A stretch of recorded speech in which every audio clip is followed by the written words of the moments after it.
And today marks 2 years since the Hamas terror attack on Israel, setting off a war between Israel and Hamas. And since that day, of course, dozens of Israeli hostages who were taken have not been returned home, and tens of thousands of Palestinians have been killed across that region.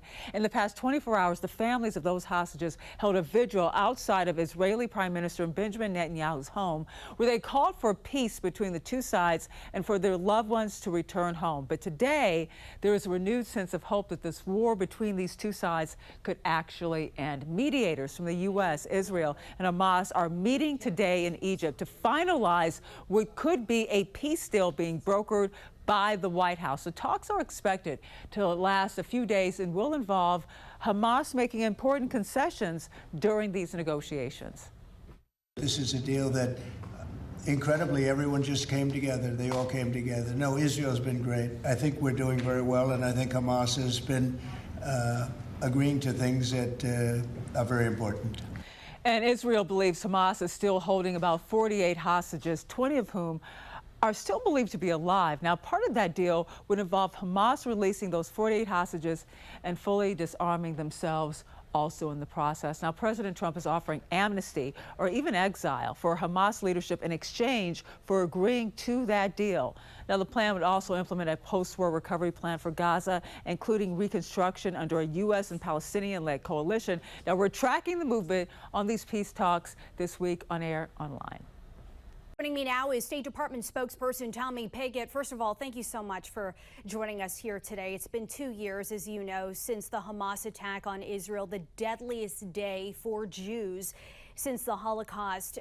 Very painful on this somber anniversary. We also know there are ongoing negotiations in Egypt for peace, and everything that I've read, it appears that there may have at least initially been some progress with Hamas.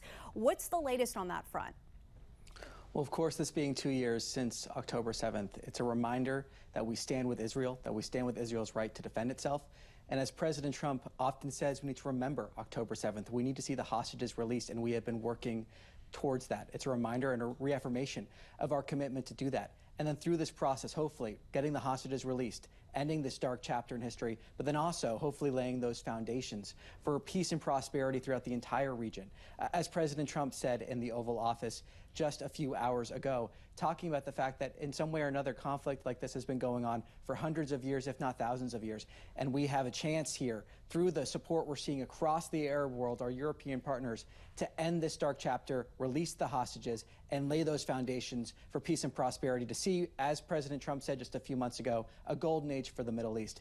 That's what we're working towards here. And, you know, as it's been stated, this is a very complex process with these ongoing negotiations. We've been here before. I've heard that, you know, we could potentially see some resolution by the end of this week, but correct me if I'm wrong. In this 20-point plan, can you also quickly clarify the proposal for governance in Gaza, specifically who would control this area? Well, look, a lot of these talks are ongoing, and I'm not going to get ahead of these talks nor speculate what may happen in the future here. As the Secretary said over the weekend, no one says this is going to be easy. This is going to be difficult. This is going to be hard work. This administration is putting in the hard work. We're seeing, as President Trump just said recently, administration representatives in the region talking about this. I think also it's important, again, to remember that context of all of the countries across the world that are supporting this initiative, that support this peace plan. Only President Trump could bring together all of these countries together in support of this peace plan to implement this plan. So those talks are ongoing, but as the Secretary made clear over the weekend in a series of interviews, and as we've been clear from the very beginning of this administration, there can be no long-term peace and prosperity with Hamas as a governing force in Gaza or otherwise. So these talks are ongoing, but we've been very clear on that in terms of there can be no long-term peace and prosperity with Hamas as a governing force in Gaza or otherwise. As you know, there are still 48 hostages in Gaza, and we understand Idan Alexander, the freed Israeli-American hostage, had a meeting with President Trump at the White House today.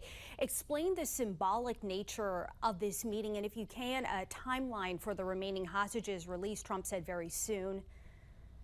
Well, as President Trump said, that is a clear priority for this administration.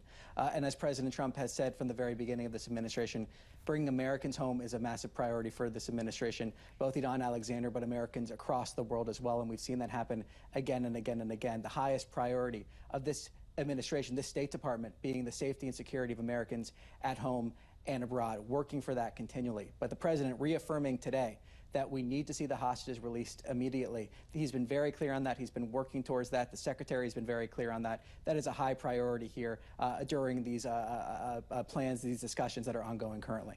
And in the midst of all of this, there is a government shutdown. How could that impact day-to-day diplomatic and foreign relations? And also, what message does this send internationally?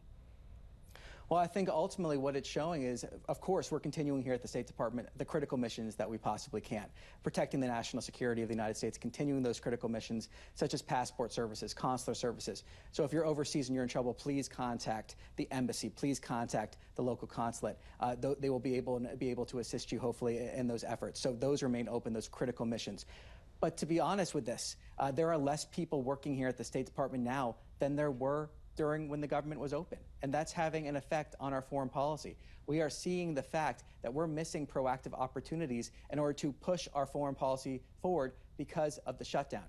And what that means is a lot of these issues we're seeing in the news from day in and day out are often the result of hard work happening at the State Department for many months, and we're missing a lot of those proactive opportunities because some critics of this administration voted to shut down the government. And make no mistake on this, President Trump wants the government to open. He wants the continuing resolution to pass. He does not want this government to be shut down, but critics in Congress are instead insisting on shutting down the government. Well, speaking of diplomatic relations, the Trump administration, as you know, has ramped up deadly attacks on alleged drug boats off the coast of Venezuela. Trump reportedly called off diplomatic outreach to Venezuela. The U.S. is already now in a non-international armed conflict with drug cartels. Can you shed some light on that? Is de-escalation feasible?